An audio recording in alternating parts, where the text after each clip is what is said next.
Ja, schönen guten Morgen. Heute hier 9 Uhr, Probefahrt Jaguar E-Type Serie 3 Coupé. Normalerweise ist das gar nicht mal so ein spannendes Auto, aber den wir hier haben, der ist wirklich absolut spannend. Schaut mal, wir haben hier totalen Nebel und der Simsee ist ja bekannt als Nebelloch. Und wenn wir jetzt ungefähr 100 Meter höher fahren, dann haben wir die traumhafte Sonne.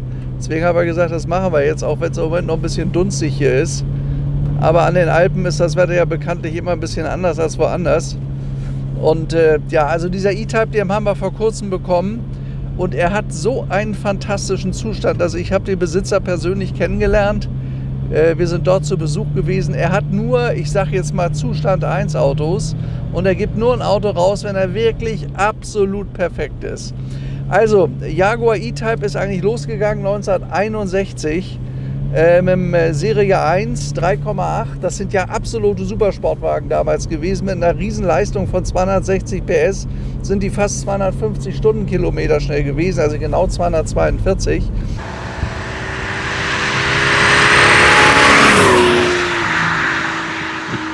Und dieser hier schafft das auch, der fährt 238 Stundenkilometer Spitze, aber beim E-Type ist das so gewesen, dann kam die E-Type, also Serie 1 3,8, dann kam Serie 1 4.2 und dann haben sie die Lampen vorne geändert und kleine Teile der Karosse. Und die haben den Wagen, was also früher mal ein Supersportwagen war, immer mehr so ein bisschen weich gespült. Und der Wagen hier ab 1971, der hat dann den 12-Zylinder bekommen mit 5,3 Litern Hubraum. Und das war natürlich ein toller Motor, aber sehr viel gemütlicher, bequemer, komfortabler. Auto ist aber leider zur falschen Zeit gekommen, weil wir 1973 die Ölkrise gehabt haben. Und bei so einem Serie 3 muss man wissen, es ist ein 12-Zylinder. Der erste Serien-12-Zylinder überhaupt der Geschichte. Und so ein Auto verbraucht nun mal, also die geben an, Schnittverbrauch 17,7 Liter. Ich sag mal, den kannst du fahren mit 15 bis 22 Liter. Das muss man einfach wissen. Ich meine, unter der Maßgabe, dass ich nicht jeden Tag damit zur Arbeit fahre, sondern das ist wirklich ein Hobby. Ach, guck mal, jetzt kommen wir aus dem Nebel raus. Wie schön hier heute Morgen. Ist das nicht toll? Da oben der blaue Himmel. Jetzt verbrauchen wir noch 50 Meter, sind wir in der absoluten Sonne. Das musst du mal unseren Jungs zeigen. Hier, zack, und der Nebel ist weg. So, wir brauchen nur 100 Höhenmeter und haben die absolute Sonne. Und wenn wir jetzt einmal einen Kameraschwenk über ganz Deutschland machen, dann ist das alles Nebel. Aber jetzt mal zurück zu unserem tollen Jaguar. Also er hat hier eine Dreigang-Automatik. Die ist hier vorne in der Mitte. Den gab es auch geschaltet, den Wagen, hat er aber nicht. Hat hier ein Wahnsinnspanel an Schaltern. Wir haben vom Eigentümer sogar so eine Liste bekommen, was wozu dient. Und wenn ihr euch das mal anguckt, der hat hier Wurzelholz. Also die Serienausstattung seinerzeit. Paul, mach doch mal einen Schwenk über den Nebel. Da unten das Beuerberg ist im Nebel. Das ist halt hier immer so. Das ist so ein kleines Nebelloch, aber jetzt sind wir hier direkt an den Alpen wieder und haben wir Traumwetter. Also der Besitzer hat das traumhaft gemacht. Er hat ihm hier eine Wurzelholzanlage verpasst, die er nicht gehabt hat. Er hat ein etwas moderneres Bäckerradio hier vorne drin, das könnt ihr sehen. Das Besondere an dem Wagen, und das ist eigentlich das, was wir euch zeigen wollen, ist die Qualität. Auch die ganzen Kühe, ist ja nett hier heute Morgen.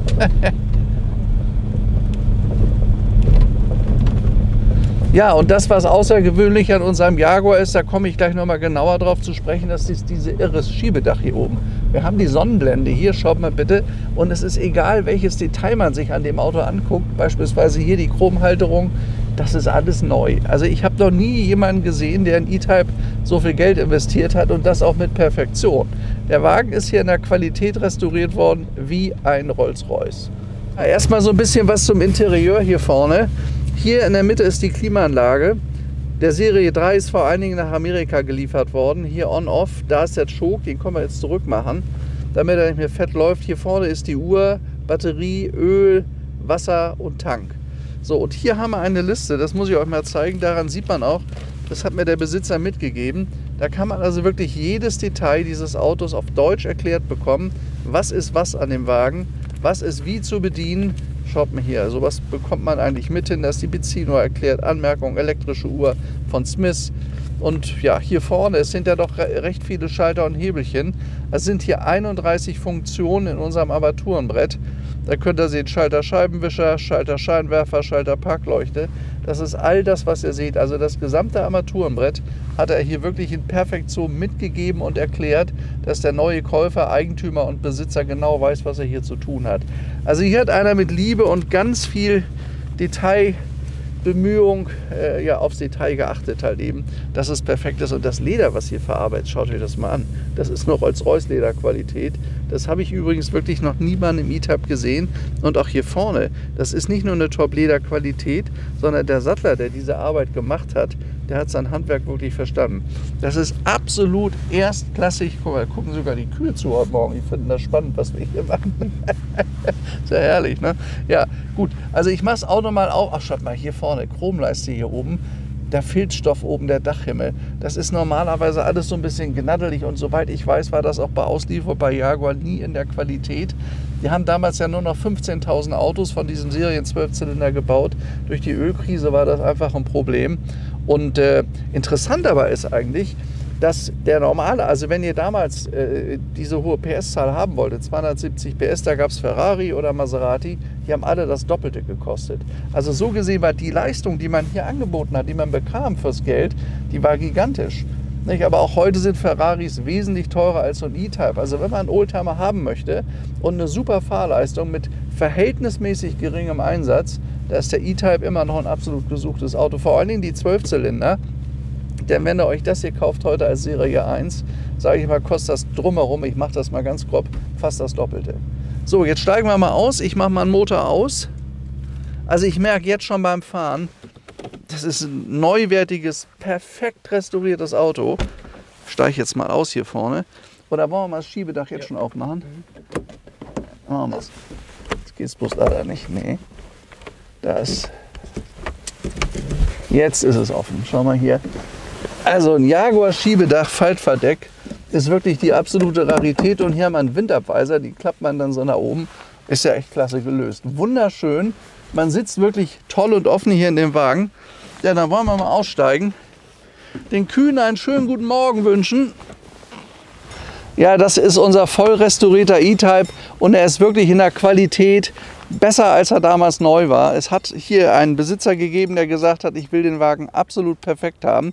Es geht mal damit los, dass er diese wunderschöne Farbe 904 dunkelblau hat. Er hat Chromspeichen, die sind absolut neu. Er hat sich auch keine günstigen Reifen. Es gibt heute japanische Produkte, die günstig sind. Nein, er hat Pirelli da drauf. Also hier an dem Auto ist überhaupt nicht gespart worden. Und das seht ihr auch hier am Chrom. Schaut euch das mal an.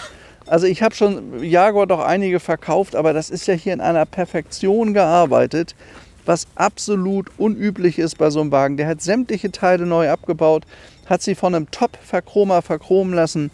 Die Scheiben sind aus Colorglas, das könnt ihr, glaube ich, sehen hier. Das ist alles in einer sensationellen Qualität, auch wie das hier sitzt hier vorne. Schaut mal hier die Griffe. Also ich kann euch sagen, da wir schon originale E-Types verkauft haben, in der Qualität hat es das nicht gegeben. Übrigens ist unser Auto Baujahr 1972. Das heißt, es ist ein relativ früher E-Type. Die sind ja gebaut worden bis 1975. Und die ersten E-Types 3.8er Serie 1 mit 6-Zylinder hat es 1961 gegeben. Ja, und hier dieses wunderschöne dunkelblaue Faltverdeck, was ich absolut der Hit finde. Das ist ganz, ganz selten bei so einem Wagen. Und wenn Paul vielleicht mal kurz hier reinleuchtet mit der Kamera, man sieht auch dieses tolle Leder. Also das ist, also einmal von der Perforierung, so gehört es, so waren die Originalsitze auch mit Kopfstützen. Aber die Qualität der Verarbeitung und die Qualität des Leders ist besser als bei Original Jaguar seinerzeit. Schaut euch hier vorne die Führung vom Verdeck an. Auch alles in Perfektion gearbeitet. Ich finde ihn auch farblich, also absolut gelungen, den Wagen. Dann von der Lackierung ist er perfekt. Wir haben ihn noch nicht mal aufgearbeitet übrigens, das muss noch passieren. Ich gehe mal hier kurz ein bisschen aus dem Licht. Also schaut euch mal die Qualität dieses Autos an. Kann man besser nicht machen. Ja, dann hier hinten, es ist ja ein 2+2 Coupé. Das heißt, die früheren Serie 1, da passten nur 2 Leute rein. Hier ist Platz, deswegen heißen die auch 2+2. Die hat man ein bisschen größer gemacht. Ist damals immer kritisiert worden, dass in so einem Wagen nicht genügend Platz war. Hier hat man ihn geschaffen. Es liegt übrigens hinten im Kofferraum, das könnt ihr sehen, noch ein weiteres Lenkrad. Denn der Wagen hat im Moment ein Holzlenkrad von Nardi. Aber hier haben wir nochmal das originale Jaguar-Lenkrad. Auch das ist dabei. Auch hier im Kofferraum, wenn ihr euch das anguckt, das ist perfekt gemacht. Also ich sag mal, das ist von der Qualität sicherlich einer der besten 10 E-Types, die es weltweit überhaupt gibt. Hinten auf dem Kofferraumdeckel könnt ihr sehen Jaguar, Marke Jaguar, dann hier vorne E-Type, V12. Also vorne ist eine V12-Maschine drin, die also genauso perfekt im Zustand ist. Ja, 238 Stundenkilometer war er schnell, also das ist echt eine Leistung. Man darf natürlich nicht groß auf den Spritverbrauch gucken, aber so ein Auto hat man ja heute als Klassiker, als Oldtimer. Er kostet natürlich sechsstellig, ich glaube, das ist auch klar bei der Qualität. Der Einsatz, der hier gebracht wurde, das Auto in diese Qualität zu bringen, der lag noch weit höher. Also das hat richtig Geld gekostet. Und wenn ich mir den Wagen angucke, ich finde, das ist ein Gedicht. Hat halt ein etwas abgestimmteres Fahrwerk als früher. Die waren früher also richtig giftig, die Autos, sportlich. Dieser ist ein bisschen bequemer geworden im Laufe der Jahre, auf Kundenwunsch hin. Hat übrigens gekostet 33.000 Franken. 1972 war ungefähr der Preis einer S-Klasse, damit ihr so ein bisschen eine Idee habt. Aber dafür habt ihr einen riesen Motor gehabt, eine 12-Zylinder-Maschine, die einen Dampf entwickelt hat. Das war schon wirklich toll. Fahrleistung eines Ferrari seinerzeit. Nur die haben das Doppelte gekostet, wohlgemerkt. Ein Jaguar E-Type hat eine etwas eigentümliche Motorentriegelung. Die sind da vorne, diese beiden silbernen Hebel. Also das ist einmal einer links, hier vorn. Und den muss man ziehen und dann geht man auf die andere Fahrzeugseite. Da ist auch noch einer. Insoweit ist das immer ein bisschen umständlich. Aber das Besondere beim E-Type ist ja, dass der Motor, die gesamte vordere Front dieses Autos besteht aus einem Teil. So, wenn man das jetzt aufmacht, dann muss man da drunter fassen. Dann geht der ein bisschen hoch und da ist hier drin, muss man drücken, da ist der Hebel.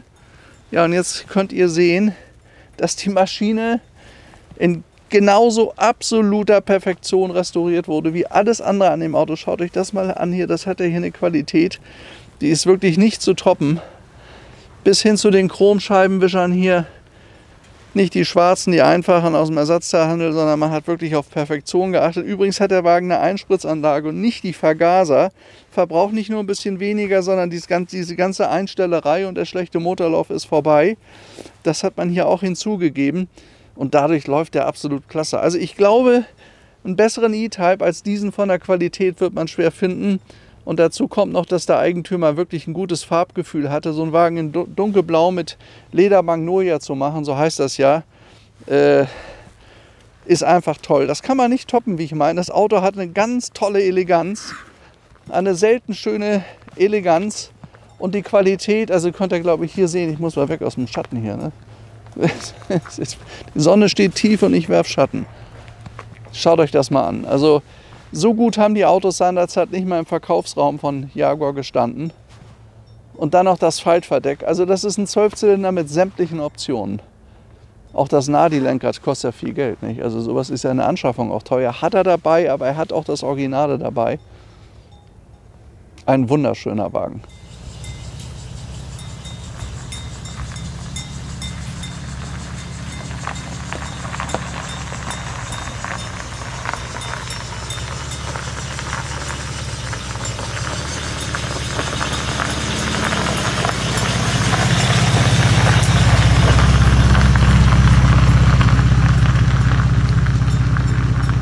Auch im kalten Zustand, und er ist sofort da, wahrscheinlich wegen der Einspritzanlagen und der läuft auch toll, den merkst du überhaupt nicht. Denn normalerweise kenne ich das bei Jaguar, da nüdelt man erstmal ein bisschen, bis dann was kommt. Das ist hier überhaupt nicht der Fall bei dem Auto. Also man spürt, der Wagen ist perfekt bis zum Ende gemacht worden, in einer absoluten Detailgenauigkeit, in einer Präzision, wie ich das bei Jaguar übrigens noch nie gesehen habe. Wir haben also bestimmt schon 7 oder 8 originale E-Types verkauft, wenn es reicht. Ganz original im ersten Lack. Aber das war damals nicht die Qualität wie dieser hier. Das Auto hier hat eine Qualität wie ein Rolls-Royce. Habe ich noch nicht gesehen, sowas. Schöner Sound auch. Er schaltet auch gut. Drehzahlmesser geht bis 6.500. Oh, er läuft toll, was? Ich weiß gar nicht warum, aber der Wagen interessiert, der erinnert mich so ein bisschen an Porsche 928, weil irgendwie hat er so ein bisschen Ähnlichkeit vom Fahren her, obwohl das ein Modell ist, was ja weit später gebaut wurde. Er hat 4 Scheibenbremsen, die gut funktionieren, auch beim Bremsenfunk fährt er gut geradeaus. Das muss er auch bei dieser Wahnsinnsleistung, also wenn ein Auto 240 Stundenkilometer schnell ist, braucht er gute Bremsen. Und er schiebt toll an und das mit einem tollen Sound. Guck mal, wie der fährt, oh, was? Der fährt ja richtig klasse, der Wagen. Absolut. Also das ist für heute Morgen hier in Beuerberg eine echte Überraschung. E-Type ist ja immer so ein bisschen so eine Sache und viele Leute investieren da nicht richtig gut in das Auto. Es gibt auch nicht wirklich viele Spezialisten, nur ganz, ganz wenige. Und wenn die Autos dann da nicht im Besitz waren, kann man oft sein blaues, oder nicht dort in der Werkstatt waren, da kann man oft sein blaues Wunder erleben. Und wir haben hier einen Eigentümer, einen Vorbesitzer, der gesagt hat, egal was das kostet, ich will meinen E-Type perfekt haben. Nur bei ihm hat sich jetzt so ein bisschen die Lebenspositionierung geändert, sowas kommt ja manchmal vor. Und er sagt, gut, da gebe ich jetzt einige meiner Autos ab, die haben wir auch bekommen. Und die Qualitäten dieser Fahrzeuge sind wirklich sensationell. Das habe ich ja so ganz, ganz selten. Aber fahren tut er klasse. Er liegt auch gut auf der Straße. Merkst du das? Ganz direkte Lenkung. Es wird ja ein bisschen gemeckert. Der hat ja eine Servolenkung, weil er ja doch immer einen 12-Zylinder vorne auf der Achse hat. Auch die Achsen übrigens, alles neu gemacht. Alles überarbeitet und technisch auf dem besten Stand. Also die sind überholt und überarbeitet, besser als das Jaguar seinerzeit ausgeliefert hat.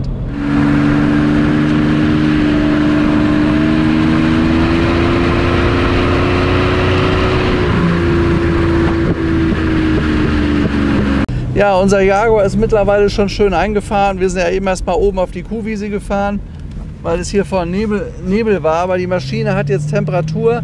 Da muss man übrigens immer darauf achten, bei so einem Auto, der muss erst mal 20 Minuten lang laufen. Jetzt haben wir Regentropfen auf dem Auto. Na egal, aber er läuft ja wirklich toll. Also man hört das, man merkt das. Hat vom Lenkrad von der Größe genau die richtige Größe. Hier ist ein Harley-Lenkrad, finde ich ganz passend. Hupe geht auch.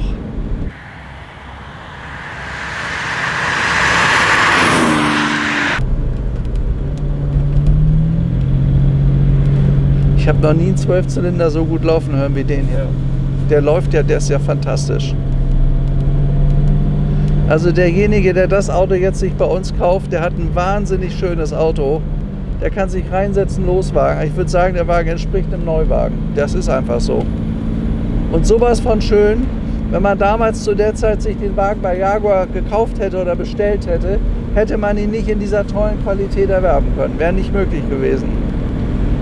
Und ich meine, die sind ja später auch dann aufgebraucht worden. Die Autos sind ja viele auf den Schrott gekommen und gar nicht mehr existent.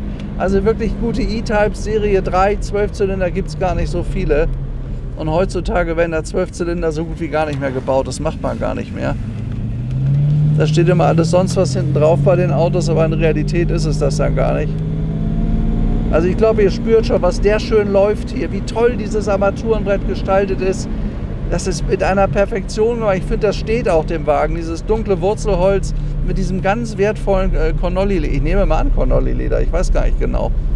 Aber ist gut möglich. Also eine bessere Lederqualität kann ich mir kaum vorstellen. Mal vom alten Rosa-Leder abgesehen. Ich kenne sowas nur in Marken wie der heute aktuell Rolls-Royce oder so, dieses perfekte Leder. Hier ist übrigens eine Ablage in der Mitte. Ich weiß bloß nicht, wie die aufgeht jetzt, aber die ist hier irgendwo zu öffnen. Nee. Jetzt wissen wir nicht, wie die aufgeht. Nee. Naja, das ist egal. Auch neuwertig, müssen wir nachher mal gucken. Hier ist übrigens der Handbremshebel hier vorne. Das ist noch der alte Jaguar Handbremshebel. Ach, fährt sich toll, was? Wunderschön. Also Kickdown mache ich jetzt mal noch nicht, aber er hat ein wunderbares Drehmoment. Die 3 Gänge reichen vollkommen zum Fahren. Er schiebt schön an.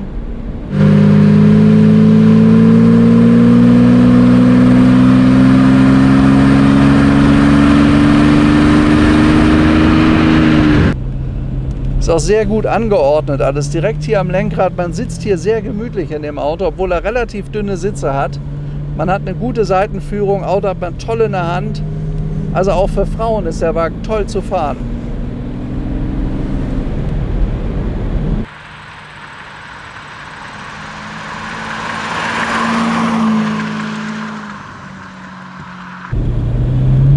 So, jetzt hier nochmal.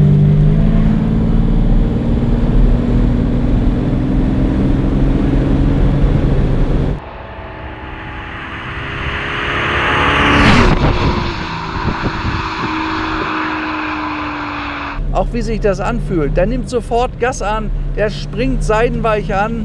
Toll. Auto begeistert mich. Total toll. Guck mal hier. Der geht auch richtig. Der macht ja einen Spaß, der Wagen. Wir haben ja gerade kürzlich einen SS100 verkauft von Suffolk. Der war auch toll gemacht, der war auch sofort verkauft. Auto hätte ich 10-mal verkaufen können. Das hier auch so. Das Ding geht, also der macht einen Spaß zu fahren, der Wagen. Das ist einfach sensationell. Guck mal hier, wie der hier rumgeht. Der liegt ja auch toll auf der Straße, ne?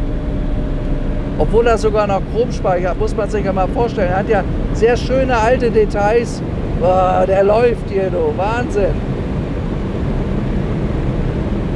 Was sind eigentlich 90 Meilen? Ich weiß das gar nicht. Aber das ist ja gar nicht Kilometer. Wo? Jetzt haben wir uns vertan. Das ist hier ein Meilentau. Dachte ich war 100. Nein, aber gut. Und geht auch gut durch Kurven. Also wirklich begeistert mich den. Und dann immer Drehmoment. Merkst du das? Er schiebt immer an, egal ob das hoch ist oder runter geht, völlig egal. Geht er hier doch ziemlich im Berg hoch. Also ich glaube, die Dreigang-Automatik war richtig bei dem Auto ausgewählt. Und wie der hier durchfährt, was? Und hat immer genug Schub. Oh, Vorsicht, Traktor. Herrlich, was, wie der hier hochgeht. Also das ist eine ziemliche Steigung hier, eine schöne Serpentine, die wir gut kennen. Aber der Jaguar ist dem voll gewachsen. Absolut voll gewachsen. Also das ist ein Auto, was mich restlos überzeugt. Das gesamte Konzept, er fährt sich wie ein Sportwagen, er ist trotzdem bequem. Wunderschöner Wagen, echt. Das hier wieder mal meine absolute Empfehlung. Das ist wieder mal so ein Auto, so absolut Cargold-Qualität und sowas wollen wir auch haben. Und wenn ihr sowas habt, ruft mich an. Für uns nur die besten Autos. Und dann können wir auch die besten Filme machen. Es macht ja einen riesen Spaß. Das ist nämlich der Punkt. Wenn du schlechte Autos hast, naja, es sei denn, das ist eine Rarität, nur sind selten, das ist nochmal was anderes. So Sammlerstücke, aber der läuft ja hier, also oh, dieser schöne Sound immer, ne? Der klingt ja auch noch gut, ne? Und nicht aufdringlich, gar nichts von alledem. Herrlicher Wagen, herrliches Auto.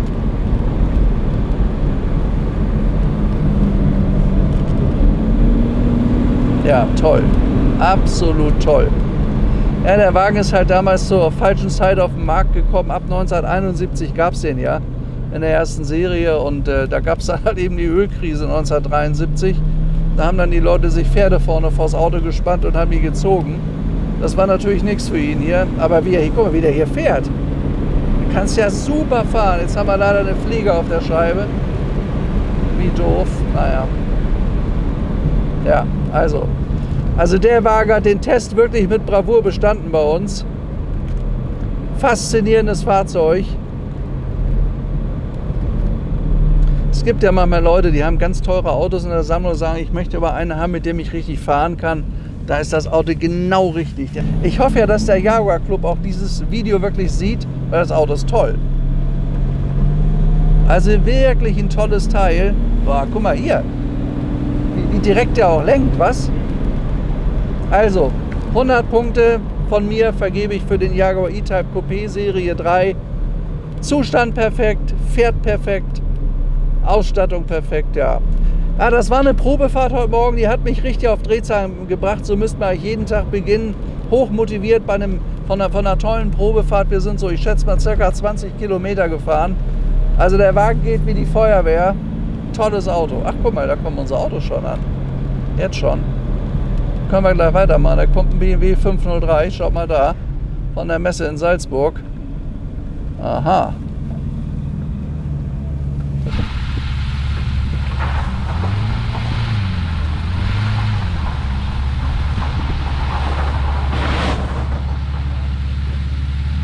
Ja, da habe ich ja gerade schon gesagt, war eine tolle Probefahrt, ist echt was für einen Jaguar Club. Das muss sich jemand da kaufen, der wirklich zu wertschätzen weiß, was das hier eine hohe Qualität ist und wie gut das Auto fährt. Toller Wagen. Also bis zum nächsten Film, macht's gut, bis demnächst, euer Stefan Luftschütz und tschüss.